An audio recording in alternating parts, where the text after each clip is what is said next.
আপনারা কি বলেন তাতে? ঠিক। আসসালামু আলাইকুম। আজকে পেঁয়াজ লাগানো অনেকগুলো আছে এখানে। টিকটকে ভাইরাল কিন্তু এই ছেলেটা, সবাই না টিকটকে লাইক দিয়ে আসবেন। ভাইজান আছেন কেমন? হ্যাঁ, খুব ভালো আছি ভাই।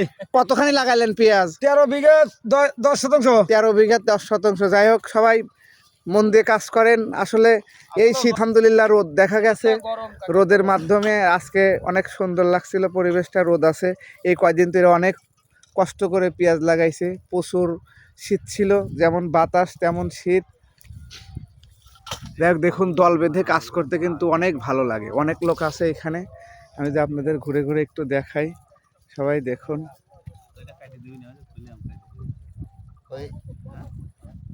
বোতল নাই রে, সবাই অনেক ছোট বড় কথা হয়। পেঁয়াজ লাগানো অনেক পুরনো দিনের গল্প হয়, যে গল্পগুলো আপনাদেরকে শোনাইতে পারলাম না। যাই হোক, একসাথে মিলেমিশে পাইটা শেষ করা হচ্ছে। পাবনার ভাষায় পাই বলে শেষ। এখন সবাই গোসল করতে চলে যাবে। আমার জানা মতে এরা 6-7 দিন গোসল করে না। আজকে রোদ উঠছে তাই গোসল করবে। আপনারা কি বলেন তাতে? ঠিক আছে কথা, 6-7 দিন গোসল করেন না, আজকে গোসল করবে। সবাই মনের আনন্দে পেঁয়াজ লাগাচ্ছে শেষের দিকে। 11 দিনও গোসল করে না, মাশাআল্লাহ।